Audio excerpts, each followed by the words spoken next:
नमस्कार, the angle में आपका स्वागत है। मैं हूं सदफ। आइए नजर डालते हैं इस वक्त की सुर्खियों पर। अमित शाह पर कांग्रेसी नेता बीके हरिप्रसाद का विवादित बयान। कर्नाटक में जेडीएस कांग्रेस की सरकार को अस्थिर करने का लगाया आरोप। चीफ जस्टिस ने वरिष्ठ वकील प्रशांत भूषण को जमकर लगाई फटकार। कहा, लगता है आप जजों से ज्यादा जानते हैं।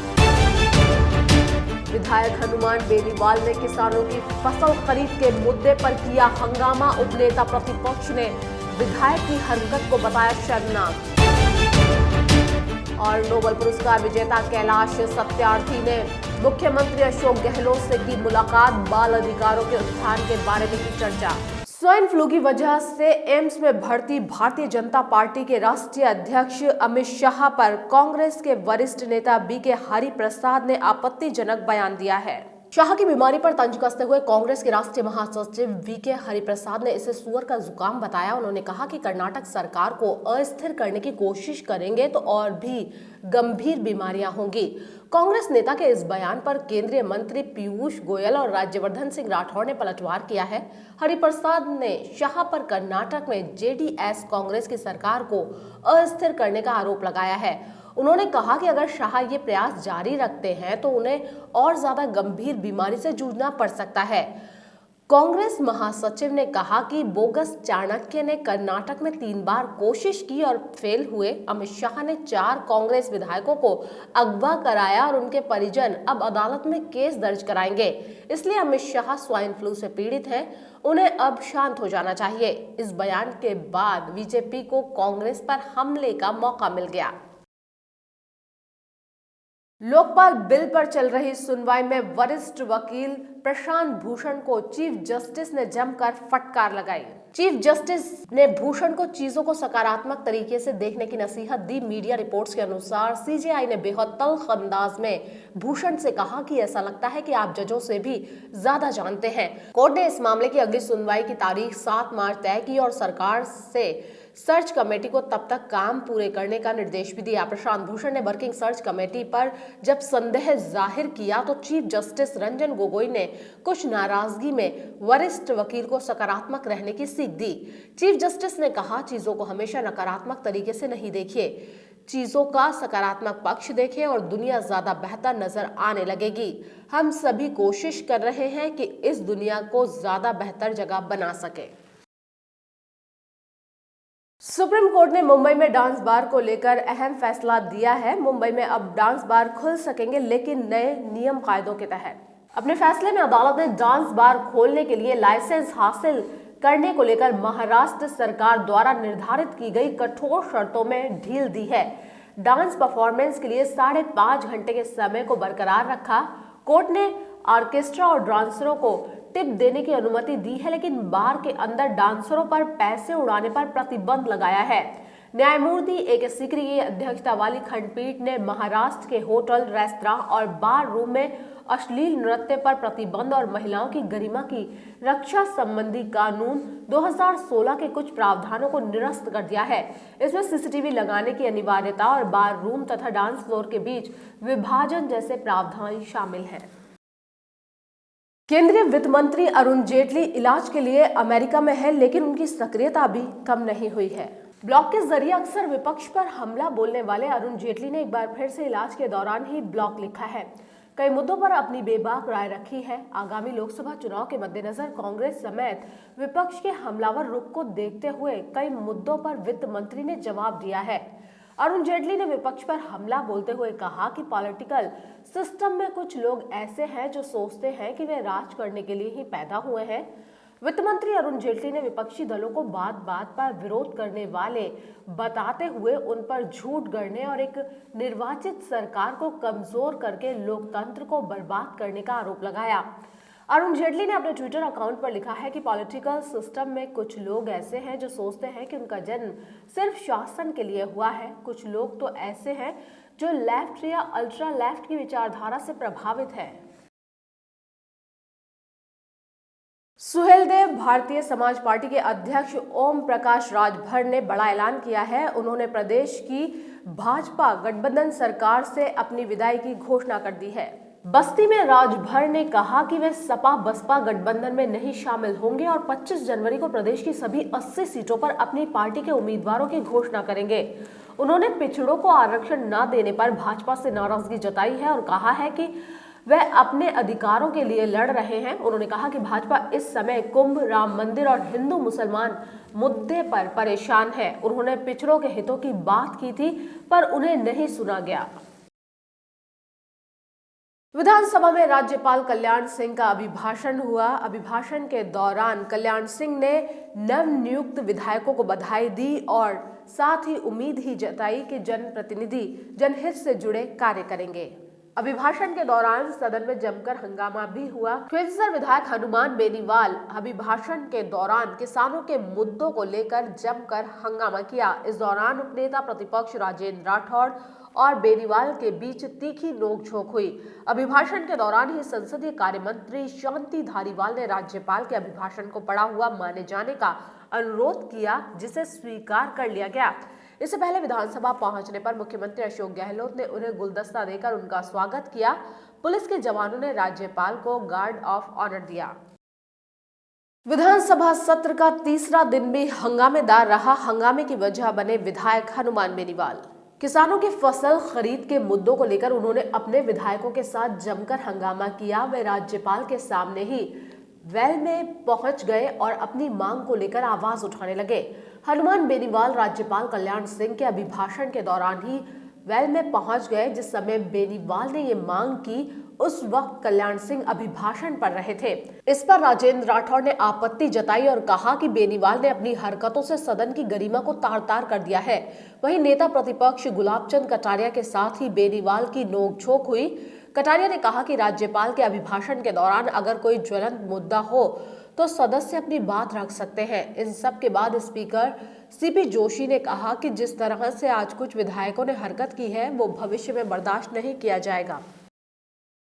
ऐसा है, वो तो गुलाब जी कटारिया आवेश में आ गए थे और वो मेरे से लड़ने पे उतारू हो गए। मैं तो मेरी बात आराम से कर रहा था। मैं कह रहा था कि राज्यपाल को अभिभाषण के लिए आप लेके आ जाते हो। राज्यपाल की एज इतनी हो गई है, पहचानते नहीं है। एक बार तो विधानसभा की तरफ आता है तो कह दिया तो हवा महल आ गया। तो ऐसे लोगों को मैंने कहा इनको आप घर पे बिठाओ, रोज ही अभिभाषण ला के पढ़ा देते हो। राजस्थान का किसान परेशान है, मूंग की खरीद होनी चाहिए। 10 दिन से मंडी पे लोग बैठे हैं और मूंग की खरीद सरकार नहीं करे। सरकार को संवेदनशीलता से काम करना चाहिए। नौजवान हड़तालों में बैठे हैं, RS एग्जाम का मुद्दा ले लो। ये जो राजस्थान के अंदर हो रहा है, इस अभिभाषण को पढ़ने के बजाय ये काम सरकार को करने चाहिए। इसका विरोध हमने किया था और हमने आरोप लगाए थे कि ये राज्यपाल वही है जिन्होंने 5 साल तक वसुंधरा सरकार ने जो भ्रष्टाचार किया, बदरी घोटाला, खान घोटाला, नारा लगता था 8 PM नो CM, सूर्य अस्त वसुंधरा मस्त, ही राजस्थान में नारा लगा। तभी राज्यपाल कहाँ चले गए थे? ये बात मैंने कही थी और इस बात के बाद गुलाब जी उत्तेजित हो गए और गुलाब जी ने बहुत ज़्यादा मेरे को धमकाने का प्रयास भी किया कि तेरे को देख लूँगा, ये कर दूँगा। तो मैं तो उनको यही कह रहा था, और आप गाली गलौज की बात करते उठा के देख लो कहाँ दी गालियाँ। मैं तो उनको यही कह रहा था, मैंने कहा देख लेना आप। मैं यही कह रहा था मुझे देख लेना आप, यही तो कह रहा था मैं, और क्या। तो कह रहे थे मैं देख लूँगा आपको। और मुझे पता है जब गुलाब जी गृह मंत्री थे तो इनकी क्या स्थिति थी। एक बार इसी विधानसभा के अंदर जो सिक्योरिटी गार्ड दिए थे 2-3 मेरे को किसी मामले में, वो दूसरे दिन CM ने हटा ली थी। इन्होंने मुझे कहा कि हनुमान जी आपकी वजह से मुख्यमंत्री जी मेरे रिश्ते खराब हो जाएंगे। मैंने कहा नहीं, आप तो वसुंधरा से रिश्ते रखो, मेरी वजह से खराब करने की आवश्यकता नहीं। मैं प्राइवेट गनमैन रख लूँगा। मैंने 2-3 प्राइवेट हाथों आती है। इनकी कोई औकात नहीं थी, डिवाइस भी नहीं लगा सकते थे। ये तो जीत के आगे एक तरीके से बोझ है राजस्थान की विधानसभा में, रोज झेलना पड़ेगा इनको। क्या है कि जिस प्रकार की घटना मेरा जीवन में शायद पहली बार मैंने विधानसभा में देखी, राज्यपाल के अभिभाषण पे विरोध भी होता है, राज्यपाल के अभिभाषण पे बहिर्गमन भी होता है, राज्यपाल के भाषण पर किसी को अपने क्षेत्र की कोई विशेष समस्या हो तो उसको बोलता भी है, उठाता भी है, पर अपने शब्द। वेल में आया वहाँ भी चल सकता है, लेकिन डेस्क पे चढ़ कर के जिस प्रकार से राज्यपाल के बारे में शब्दों का प्रयोग किया, ये मेरे जीवन में मैंने पहली बार सुना है। और इस कारण से हमने दुखी होकर के आसन को कहा था कि ऐसे आचरण के खिलाफ कार्रवाई होनी चाहिए। अब उन्होंने जो आश्वस्त किया है, देखते हैं उसमें क्या होता है। पर मैं इतना ज़रूर कह सकता हूँ कि चाहे मैं सदस्य हूँ चाहे कोई भी सदस्य हो, इस स्तर तक जाना लोकतंत्र का घोर अपमान है। चाहे जनता ने उसको कितने लाखों वोट दिए हों, लेकिन लाखों वोट देने का मतलब यह नहीं है कि लोकतंत्र को मटिया मेट करके आप अपने आप को स्थापित करने का प्रयास करो। ये किसी भी दृष्टि से देश के लिए हितकर नहीं है। और इसलिए मैंने कहा था, अगर इसी तरह से अगर मसल पावर के आधार पर कोई अपनी बात कहेगा तो हम भी इतने कमज़ोर नहीं हैं। और इस ढंग से अगर सदन चला और इस तरह से सदन की जो अवमानना हुई तो हम भी फिर उसी ढंग पे सदन को फेस करेंगे। और सदन न चले तो न चले, लेकिन सदन चलेगा तो नियमों से चलेगा, सदन चलेगा तो अनुशासन चलेगा, सदन चलेगा तो मर्यादा से चलेगा। राज्यपाल के बारे में जिस प्रकार के शब्दों का प्रयोग हुआ है, मैं सोचता हूँ कि ज़िंदगी में कभी इस प्रकार के शब्द सुने नहीं। कानों को भी एक तरह से इतने अप्रिय लगे हैं। और जब इसका प्रचार प्रसार होगा तो सारे देश जो है ना, हम पर, हमारी इस विधानसभा पर क्या एक तरह से हमारा सम्मान रहेगा। इसलिए बहुत दुखी मन से कहा कि भाई इसको हम किसी भी कीमत पर बर्दाश्त नहीं करेंगे। महामहिम राज्यपाल का अभिभाषण का दिन विधानसभा के संसदीय इतिहास के अंदर महत्वपूर्ण दिन होता है, क्योंकि वो हमारे संवैधानिक प्रमुख हैं। परंतु आज जिस प्रकार का अशोभनीय व्यवहार महामहिम राज्यपाल महोदय पर, जिस तरह व्यक्ति से टिप्पणियां और जिस प्रकार के शब्दों का इस्तेमाल किया गया, विधानसभा के इतिहास को कलंकित करने वाला दिन आज का रहा। विधानसभा नियमों और प्रक्रियाओं के नियमों से चलती है। भारतीय जनता पार्टी विधायक दल ने माननीय विधानसभा के अध्यक्ष महोदय से मिलकर इसका विरोध प्रकट किया है और हमने उनसे आग्रह किया है कि नियमों को तोड़कर अगर विधानसभा व्यक्तिगत छींटाकशी का माध्यम बन जाएगा, व्यक्तिगत जीवन पर अगर इस प्रकार किसी प्रकार की चर्चाएं प्रारंभ हो जाएगी तो विधानसभा की जो गरिमा आज देश के संसदीय इतिहास में है वो टूट जाएगी। अध्यक्ष महोदय ने मैं आश्वस्त किया है कि इस प्रकार की घटना पर वो सख्ती से कार्रवाई करेंगे। उन्होंने आज की कार्रवाई के सारे वृत्तांत को एक्सपेंज करने का आदेश दे दिए हैं। फिर भी हमारा विरोध जारी है और किसी भी कीमत पर किसी भी मान्य सदस्य के विरुद्ध में बिना कोई तथ्य के की गई टिप्पणी का हम पुरजोर विरोध करेंगे। सदन में राज्यपाल के अभिभाषण के दौरान हुए हंगामे पर विपक्ष ने गंभीर आरोप जड़े हैं। वेल में आकर नारेबाजी और राज्यपाल के खिलाफ बेनीवाल की टिप्पणी पर भाजपा विधायक रामलाल शर्मा ने कहा कि ये सब सचेतक और उप सचेतक के कहने और उकसाने के कारण ये सब हुआ। वहीं अन्य बीजेपी विधायकों ने कहा कि ये सब बर्दाश्त योग्य नहीं है। उधर कांग्रेस ने भी बेनीवाल के व्यवहार को अनुचित बताया। कांग्रेस ने कहा कि ये सब अनुचित है, सदन को चलाना सबकी जिम्मेदारी है। सदन के अंदर जिस प्रकार का आचरण किया गया, उस आचरण की निंदा सदन के नेता ने भी और सदन के प्रतिपक्ष के नेता ने भी की है। लेकिन दुर्भाग्य इस बात का है कि सरकार के सचेतक और उप सचेतक के इशारे पर कई मान्य निर्दलीय सदस्यों ने इस प्रकार की जो हरकत की है, इससे इस बात को साफ जाहिर होता है कि सरकार ही नहीं चाहती कि महामहिम राज्यपाल का अभिभाषण पूरा पढ़ा जाए। हम सब मान्य सदस्य इस बात का इंतजार कर रहे थे कि सरकार का ये पहला अभिभाषण है और इस पहले अभिभाषण के अंदर कुछ बात तो इस प्रकार के कि विज़न के रूप में सरकार रखेगी कि आने वाले समय में प्रदेश के आवाम के लिए सरकार क्या करेगी। लेकिन मैं पुनः खेद प्रकट करता हूँ इस बात के लिए कि सरकार के ही सचेतक और उप सचेतक के इशारे के ऊपर मान्य सदस्य जिस तरीके से वेल में आके महामहिम राज्यपाल महोदय के बारे में जिस तरीके की टिप्पणियाँ की गई, वो सदन के लिए मेरे ख्याल से इस गरिमा के लिए कतई उचित नहीं थी। दुनिया में भारत का लोकतंत्र एक सबसे बड़ी ताकत के रूप में दुनिया के समक्ष दिखाई देता है। उस लोकतांत्रिक प्रक्रिया पर, परंपरा पर किसी तरीके का अमर्यादित आचरण होता है, उसको पूरा देश और दुनिया देखती है। मैं समझता हूँ कि लोकतांत्रिक व्यवस्थाओं और परंपराओं के साथ खिलवाड़ करना, अमर्यादित तरीके का आचरण, ये किसी भी स्तर पर निंदनीय है। भारतीय जनता पार्टी ने अपना पक्ष माननीय सभापति महोदय के समक्ष अपना ऐतराज़ जता दिया है। लोकहित के मुद्दों को उठाने के लिए ये सदन पूरे तरीके से प्रभावी है। और अभिव्यक्ति के लिए प्रत्येक सदस्य को इसकी आज़ादी है और उसकी व्यवस्था है। तो पार्टी ने अपना पक्ष सभापति महोदय के समक्ष रखा है। सभापति महोदय ने आश्वस्त किया है। सदन के नेता ने, मुख्यमंत्री जी ने इसकी निंदा करी है, लेकिन मैं समझता हूं कि निश्चित रूप से कोई अच्छी व्यवस्था आगामी दिनों में सभापति महोदय देंगे, ये हम अपेक्षा करते हैं। ये सदन एक दूसरे के विश्वास से चलता है। सबको मिलकर सदन चलाने की जिम्मेदारी लेनी पड़ती है। जितनी पक्ष की जिम्मेदारी है उतनी नापक्ष की भी जिम्मेदारी है। सदन में लोकतांत्रिक परंपराओं को निभाना, लोकतांत्रिक परंपराओं के अनुसार काम करना और लोकतांत्रिक परंपराओं के अनुसार विधानसभा का सही संदेश देना हम सबकी जिम्मेदारी है। उस जिम्मेदारी से कोई पीछे नहीं हट सकता। हमें इस बात को समझना पड़ेगा, कहीं ना कहीं बहुत ज़बरदस्त गुस्सा है ऐसे सदस्यों में जिनके साथ पिछले 5 वर्षों में अन्याय हुआ, जुल्म हुआ, उनकी आवाज़ को दबा दिया गया। पिछली सरकार ने जो जुल्म किया, भेदभाव किया। देखिए, ये बात निश्चित रूप से सही है कि जो आज सदन में हुआ वो ठीक नहीं था। राज्यपाल महोदय के अभिभाषण के दौरान जो माननीय सदस्य ने टीका टिप्पणी की और वेल में ऊपर तक मेज तक जाकर जो उन्होंने वहाँ पे अपनी भाषा का उपयोग किया वो कतई ठीक नहीं था और उसी को लेकर सदन में काफ़ी गर्मा गर्म बहस हुई। नेता प्रतिपक्ष ने अपनी भावनाएं प्रकट की और इस बात को बहुत गंभीरता से उन्होंने लिया कि ये बात ठीक नहीं है और इस पर आगे अध्यक्ष महोदय ने एक तरह से इसको सदन को चलाने के लिए सब सदस्यों से अनुरोध किया है और मैं समझता हूँ कि सभी इस बात से सहमत रहेंगे और अब आगे सदन सुचारू रूप से चलता रहेगा। नोबेल पुरस्कार विजेता कैलाश सत्यार्थी ने विधानसभा में मुख्यमंत्री अशोक गहलोत से मुलाकात की। इस दौरान उनकी पत्नी भी उनके साथ थीं। कैलाश सत्यार्थी भारतीय बाल अधिकार के कार्यकर्ता और बाल श्रम के विरोधी हैं।